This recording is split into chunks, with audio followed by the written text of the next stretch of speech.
Hey guys, and the much awaited Vivo NEX is finally here. I was waiting for this phone ever since it was first announced, and I'm glad that it's finally here. Now let's go ahead and unbox this, and as you can see, pretty simple packaging. The NEX logo is up front, which is of course the symbol of next generation. And we also got the FIFA World Cup Russia 2018 promotion there as well. Of course, now we know who won it. All right, let's just open the box here real quick. I actually don't have a knife here in the room. Let's remove the plastic here real quick. Lifting the box up. First up, we got the phone itself. So here is the Vivo NEX in its full glory. We're gonna put that on the side. Let's slide this box out, which is full of accessories. So first in the box, we have the Vivo EarPods with the 3.5mm connector, which means this phone does have a 3.5mm headphone jack. And we get a protective case. Then we got the Vivo NEX paperwork and manual, a Vivo fast charger, which looks really clean. And finally, a USB Type-C cable for charging and transferring data to the phone. All right, time to slide the phone out of this plastic piece, and here we have the shiny, beautiful Vivo NEX. Now let's go ahead and remove the plastic here off the phone real quick, and here we go. And same thing on the front of the display. This is one of the best things about this phone because this is one of the most futuristic phones we have on the market with over 90% screen to body ratio. It's around 91%, but it is really futuristic, and it has the pop-up cameras. Now there's a fingerprint scanner on the back of the phone with the NEX logo and dual cameras, 12 megapixel with f1.8 aperture and an LED flash. Now again, we do have a fingerprint sensor here because this is the Vivo NEX A model. With the NEX S model, you will be getting an in-display fingerprint scanner. Now taking a look at the bottom, we have the charging port, which is Type-C. We got the speaker as well as the SIM card tray. Now on the side of the phone, we get the power key and the wall marker on the right. And there's another key on the left side, which has this texture, which I think could be the key for the AI. All right, it's time to turn on the Vivo NEX A for the first time. As you can see, the NEX logo, it is coming with Android 8.1 Oreo based on the Vivo's Fun Touch OS. Not so much fun. I've used it. It's very similar to iOS, pretty similar stuff like that. So again, this is for the first time I'm booting the Snapdragon 710 phone. As you can see, it is on. Now, the first thing you guys can see is the amazing screen to body ratio. Look at this display, it's looking incredible. Now let's quickly set up the fingerprint sensor on the back.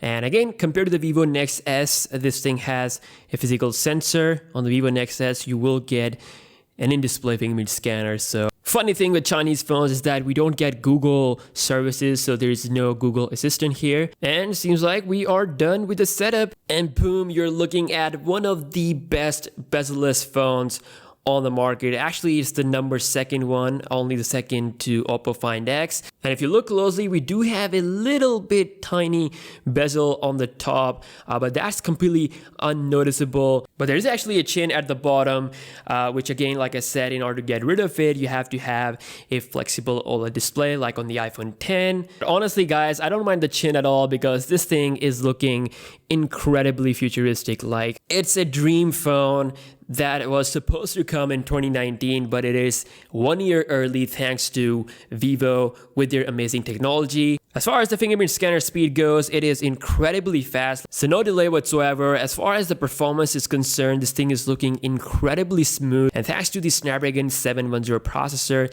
it is achieving that. And again, with the NEX S model, you will be getting the Snapdragon 845 processor, but I'm pretty sure this processor should be enough to give you everything you need. As you can see, we have Android 8.1 Oreo version. This is the processor clocked at 2.2 GHz, Snapdragon 710, one of a kind, and a couple of other information such as the RAM, which is 6 GB.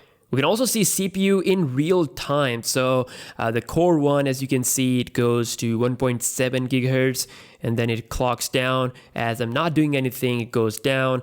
As soon as I go back again, spikes up to 1.71 gigahertz. Now, as soon as you go into the front camera mode, the pop-up camera comes out pretty smoothly, and for the short time that I've tried out, it's actually looking pretty good. If we take a look at the text written at the back of this pop-up camera, it says auto lifting, which means it will be done auto. And if I apply pressure on the top, nothing happens. It doesn't go inside. So Be sure not to try that, forcing this by your finger inside. It will go on its own when you go out of the camera UI. So as you can see, it has a really smooth mechanical motion. Now again, for the short time that I've tried, it's looking pretty good. I will be doing my review where I'll talk about this in more detail, but overall the camera UI is again still looking very much like iOS. Same thing with the whole software, FunTouch OS. It is kind of like iOS, but you do get all the features. Video, of course, can shoot up to 4K, which is pretty nice. We also get AR stickers, so a bunch of different ones here by default, which you can obviously see if you point this to a face, it will recognize that. Now, the back camera is coming at f1.8 aperture, and it should be able to take some great pictures in most conditions, looking pretty decent. Same can be said for the front camera selfies, which were pretty good, better than before. It's not blowing out all the, face details or anything like that. I kind of like the details of this camera. Now this phone has a complete gesture-based system. You can actually turn on the navigation buttons if you want to, but it's pretty easy to get used to this, so it's pretty smooth as well. The middle one is the home key. If you swipe and hold, it takes you to your multitasking tray, which is similar to Apple, and then you can swipe up to close all the applications. If you swipe from the left, it will give you the access to the control center, which actually is better in my opinion compared to the iOS version, because on the iPhone you have to swipe all the way from the top, so it's pretty easy with one-handed use, because this is a 6.59-inch Super AMOLED display, and I gotta say this display is looking really good, especially with no bezels. If you swipe from the right here, it goes back, so that acts as the back button. Now one of the amazing things about this phone is that it's actually coming with a 4000 milliamp hour battery, and I can't wait to test it out in a battery drain test. I will be putting the Vivo NEX S in this test if I can, if it arrives early, but yeah, that is my goal, to test out these phones in the battery drain battle against the top-end phones. But I'm sure you should be able to get a 1 day of usage out of this phone without any problem, because 4000 mAh battery combined with Snapdragon 710 processor is going to be a pretty sweet deal. And again, it is similar to the NEX S. It just have a back fingerprint scanner instead of the in-display fingerprint scanner, and it's having a little bit less RAM and also Snapdragon 710 instead of Snapdragon 845. So thank you so much for watching this video.